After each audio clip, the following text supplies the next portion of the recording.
इलाहाबाद विश्वविद्यालय cut off 2024 Allahabad विश्वविद्यालय में यदि आप एडमिशन लेना चाहते हैं, प्रवेश लेना चाहते हैं, तो अब यहाँ पर क्या है कि सीयूईटी यूजी का एग्जाम होने के बाद आपके यही सवाल है कि कितने नंबर पर मेरा एडमिशन मेन कैंपस में हो जाएगा सर, कितने नंबर पर कम से कम नंबर रहेगा तो इलाहाबाद विश्वविद्यालय का कोई भी कॉलेज मुझे मिल जाएगा, कम से कम कितना कट ऑफ जाता है इलाहाबाद विश्वविद्यालय के लिए। तो ये वीडियो कंप्लीटली इसी पॉइंट को डेडिकेटेड है। चैनल को सब्सक्राइब करके जुड़िए जिससे आप इलाहाबाद विश्वविद्यालय की बेस्ट काउंसलिंग कर पाएं। तुरंत सब्सक्राइब करके जुड़िए। सबसे पहले मैं बात करता हूं एलिजिबिलिटी की। वीडियो को आप लाइक करें जिससे आने वाली हर वीडियो की नोटिफिकेशन आप तक पहुंचती रहे। स्टूडेंट्स, यहां पर मैं जो इलाहाबाद विश्वविद्यालय की सबसे पहले आपकी काउंसलिंग के लिए एलिजिबिलिटी की बात करता हूं, कोर्स वाइज एलिजिबिलिटी, फिर मैं डिस्कस करूंगा कट ऑफ, फिर मैं डिस्कस करूंगा कि काउंसलिंग आखिर आपकी होगी कब से स्टार्ट। साथ में जो पिछला वीडियो था आपकी कट ऑफ को लेके, उसके लिए जो आपके मन में डाउट है, आपके जो लगातार सवाल आ रहे हैं, सर आपने कट ऑफ बहुत हाई बता दिया है, एग्जाम मेरा हुआ था वो बहुत टफ हुआ था, इस बार रिव्यू ऐसा आ रहा है कि एग्जाम सीयूईटी यूजी का टफ हुआ था। आप जो बता रहे हैं अगर ऐसा हुआ तब तो मैं बाहर हूं, वो सारे डाउट इस वीडियो में मैं क्लियर करने वाला हूं। चैनल को सब्सक्राइब, वीडियो को लाइक करिए, डिस्क्रिप्शन में दिए गए टेलीग्राम ग्रुप को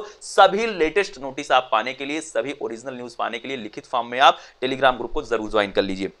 चलिए मैं यहां पर आपके साथ एक एक करके क्लियर करता हूं। यदि आप बीए कोर्स में एडमिशन चाहते हैं स्टूडेंट्स, जो पहली एलिजिबिलिटी है वो एग्जाम को लेकर। एग्जाम क्या है आपका? सीयूईटी यूजी 2024 के मार्क के आधार पर ही काउंसलिंग आप कर सकते हैं। यदि आप सीयूईटी यूजी में अपीयर नहीं हुए हैं 2024 में तो आप इलाहाबाद विश्वविद्यालय में एडमिशन नहीं ले सकते हैं। पहला एलिजिबिलिटी क्राइटेरिया है। सेकंड जो बात आती है वो है कोर्स वाइज। कौन से ऐसे कोर्स हैं, कौन से ऐसे सब्जेक्ट का टेस्ट देना इंपॉर्टेंट था पर्टिकुलर आपके कोर्सेज के लिए। यदि आप बीए कोर्स में एडमिशन लेना चाहते हैं तो कम से कम आप 2 डोमेन के टेस्ट दिए हुए हों, उसके साथ ही एक जनरल टेस्ट, एक लैंग्वेज, यानी कि आपके पास ये 4 सब्जेक्ट होने चाहिए। 2 डोमेन मतलब 200 नंबर यानी कि 400 नंबर, जनरल टेस्ट 250 नंबर और उसके बाद लैंग्वेज आपका 200 नंबर, टोटल 850 आपका होता है। 850 मार्क में से आपकी कट ऑफ कंसीडर की जाएगी। आपकी जो कट ऑफ है वो टोटल 850 में से बनेगी, यानी कि 2 डोमेन, एक जनरल टेस्ट, एक लैंग्वेज बीए कोर्स के लिए, इतना आपके पास होना चाहिए।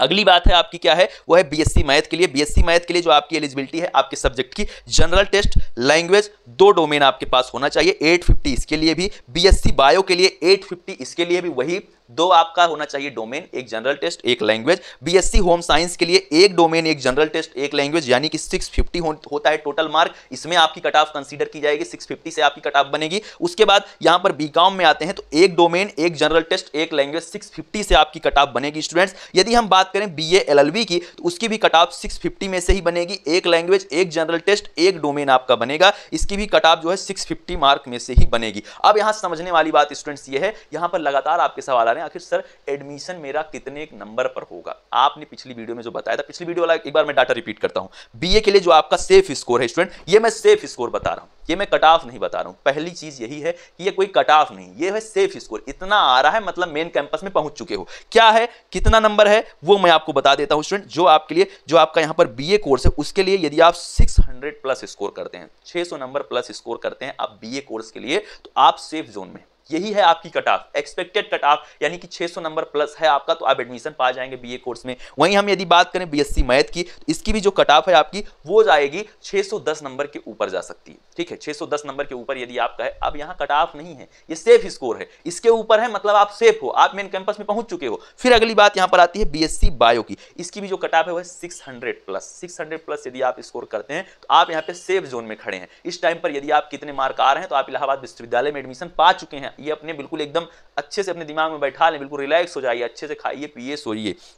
फिर अगली बात आती है, लेकिन हाँ काउंसलिंग के टाइम पे जग जाइएगा। चैनल की वीडियो को देखते रहिए, काउंसलिंग टाइम पे जग नहीं, सो जाइए और सोने के बाद उठिए अगली बार जब सीयूईटी का एग्जाम हो, तो ऐसा बिल्कुल नहीं होना चाहिए। फिर बात आती है बीएससी होम साइंस की। तो जो आपकी बीएससी होम साइंस है उसका जो सिर्फ, क्योंकि उसका मार्क जो है 650 ही है। ठीक है, अभी तक जो बीएससी आपका था बायो, मैथ या फिर बीए, इसकी कट ऑफ 850 में से बन रही थी। बीएससी होम साइंस की जो कट ऑफ है 650 में से बनेगी। तो 650 में से स्टूडेंट्स आपका जो कम से कम आप स्कोर करें वो आप करें 500 प्लस, तभी आपका एडमिशन हो पाएगा, तभी आप सेफ हैं, तभी आप अपने आप को सेफ कंसीडर करेंगे। वहीं पर यदि हम बात करते हैं स्टूडेंट बीकॉम कोर्स की, जिसकी कट ऑफ आपकी 650 में से ही बनती है, तो बीकॉम कोर्स के लिए भी आपका जो मार्क है वो होना चाहिए 500 प्लस। इतना आप स्कोर कर रहे हैं तो आप सेफ जोन में हैं इस टाइम पर। बीए एलएलबी के मेन कैंपस की बात कर रहा हूं, ये ऐसा मत सोचना कि एफिलिएटेड कॉलेज की बात चल रही है। अभी मेन कैंपस बता रहा हूं, अभी मैं बता रहा हूं इसी वीडियो में कि आपको और जो कॉलेज है उनमें एडमिशन कितने नंबर तक हो जाएगा और कम से कम क्या कट ऑफ आपकी जाएगी। ये है सेफ स्कोर का मार्क। बात आएगी लास्ट कैंडिडेट का कितना होगा, कितना कम से कम नंबर होगा जिसका एडमिशन होगा। तो बीए एलएलबी के लिए 500 प्लस। देखिए बीए एलएलबी की जो कट ऑफ है ये हाई जाती है, ये 520 तक भी जा सकती है। क्यों? क्योंकि 150 सीट्स ही हैं आपके मेन कैंपस में। एलएलबी की 150 सीटें हैं मेन कैंपस इलाहाबाद विश्वविद्यालय में, इसीलिए इसकी कट ऑफ हाई जाएगी। बाकी बीएससी होम साइंस की जो मैंने आपको बताया है 500 प्लस, ऐसा हो सकता है ये कट ऑफ आपकी कम जाए, ये 500 नहीं जाती है। बस मैं आपको इसलिए बता रहा हूं कि आप सेफ जोन में खड़े रहो। अब बाद में ना कमेंट करने आओ काउंसलिंग होते टाइम, सर आपने तो इतना बताया था और इतने वाले इतना है, मेरा एडमिशन नहीं हो रहा। भैया कम जाएगा ठीक है, लेकिन मैं ज्यादा इसलिए बढ़ा के बता रहा हूं कि आप जो इतना जिन कैंडिडेट का इतना मार्क है वो बिल्कुल रिलैक्स हो जाए, क्योंकि इनका हो ही जाएगा। फिर वहीं हम बात करें जो आपके प्रोफेशनल कोर्स हैं उनमें आपका एडमिशन हो ही जाता है। बहुत ज़्यादा कॉलेज हैं, बहुत ज़्यादा मेन कैंपस में भी ऐसा नहीं है कि सीटें हैं वहाँ पर, और उनकी कट ऑफ को क्या है, उनकी कट ऑफ को हम इसलिए नहीं कंसीडर कर सकते क्योंकि मेन कैंपस में प्रोफेशनल कोर्सेज की जो आपकी सीटें हैं वो कम है, इसलिए हम उनकी कट ऑफ को एक सेपरेट वीडियो लाएंगे, डिस्कस करेंगे। अब यहाँ कैंडिडेट कहता है सर आपने कट ऑफ को बहुत ज़्यादा बता दिया, पेपर टफ था, सीयूटी यूजी का स्टूडेंट पेपर टफ नहीं था, पहली चीज़ यही है। पेपर मॉडरेट था, ईजी टू मॉडरेट सीयूटी का एग्जाम हमेशा होता रहा है, वही इस बार भी था। किसी भी तरह से किसी के रिव्यू को आप देखकर आप खुद के एग्जाम आपका खराब गया तो आप ऐसा ना सोचें कि कट ऑफ बहुत ज्यादा डिक्रीज होने वाली है, इसके चक्कर में आप ना रहें। बाकी मैं आपको बताता हूं कि इलाहाबाद विश्वविद्यालय की जो कम से कम नंबर है, जो कम से कम नंबर वाले कैंडिडेट का आपका जाएगा, जो इसका एडमिशन होगा मेन कैंपस में या फिर एफिलिएटेड कॉलेज में, तो एफिलिएटेड कॉलेज में भैया कितने भी कम नंबर रहे, आपके 10 नंबर 20 नंबर 50 नंबर है, एफिलिएटेड कॉलेज में एडमिशन तब भी हो जाएगा। ये एफिलिएटेड कॉलेज की बात मैं नहीं कर रहा हूं, मैं बात कर रहा हूं मेन कैंपस की। और मेन कैंपस की भी ऐसा नहीं मैं 600 नंबर बता रहा हूं बीए के लिए 600 नंबर जाएगी, नहीं 550 वाले का भी हो जाएगा। ये मैं बता रहा हूं 600 नंबर उस कैंडिडेट के लिए बता रहा हूं जो बिल्कुल रिलैक्स हो जाए, जिसका 600 प्लस आ रहा है वो बिल्कुल एकदम सटीक है, वो पहुंचेगा ही पहुंचेगा। बाकी 550 540 वाले की गारंटी मैं नहीं ले सकता हूं, लेकिन हाँ 600 प्लस वाले की गारंटी ली जा सकती है कि हाँ भैया आपका एडमिशन हो जाएगा। तो इसीलिए आप चीजों को एकदम अच्छे से समझें कि जो भी ये बात है, जो मैंने आपको एक्सपेक्टेड कट ऑफ बताई है, ये किसी भी तरह से अंतिम कट ऑफ नहीं है। जब तक ऑफिशियली अनाउंसमेंट नहीं होता है, आपके सीवीटी का आंसर की और रिजल्ट नहीं आ जाता है, तब तक ऐसा एग्जैक्टली कुछ बोलना पॉसिबल नहीं है।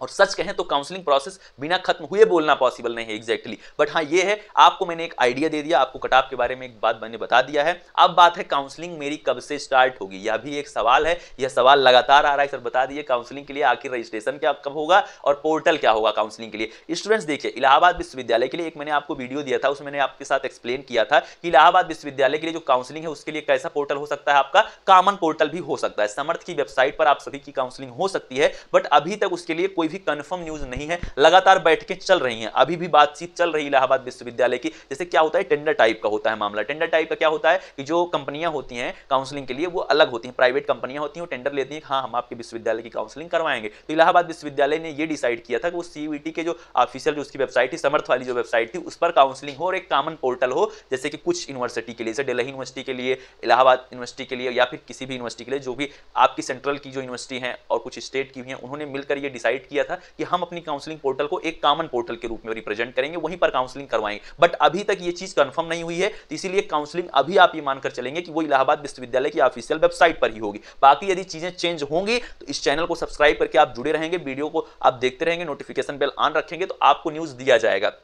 जुड़ जाइए इस चैनल से। रही बात काउंसलिंग की डेट, तो काउंसलिंग के लिए स्टूडेंट्स जो आपका रजिस्ट्रेशन है वो आपका जून के अंतिम सप्ताह से स्टार्ट हो सकता है। जो अभी तक खबर है उसके हिसाब से कि जून के अंतिम सप्ताह तक इलाहाबाद विश्वविद्यालय के काउंसलिंग पोर्टल आपके खुल सकते हैं। चलिए मिलते हैं नेक्स्ट वीडियो में और कुछ नई इंफॉर्मेशन के साथ। कमेंट में अपने डाउट जरूर बताएं जिस पर आप नेक्स्ट वीडियो चाहते हो। मिलते हैं नेक्स्ट वीडियो में। Thank you, love you all, नमस्कार।